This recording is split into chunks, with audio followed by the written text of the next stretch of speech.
Halo pemirsa YouTube. Masih bersama kami di saluran kesayangan Anda, yaitu tutorial gorden. Ya, lihatlah cara saya membuat gorden ini. Ini adalah gorden hijau.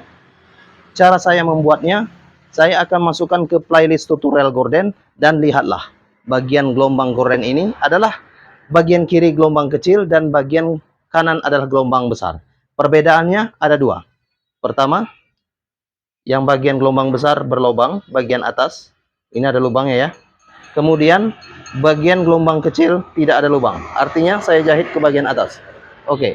Dan saya sudah membuat lidah gorden ini, dan jaraknya ini adalah 3 cm. 3 cm. 3 cm. Dan ini adalah 3 cm.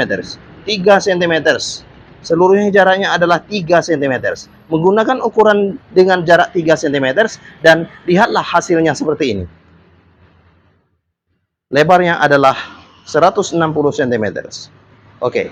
Dan cara membuatnya sudah ada di playlist tutorial gorden. Salam tutorial gorden. Oke. Saya upload untuk Anda video ini.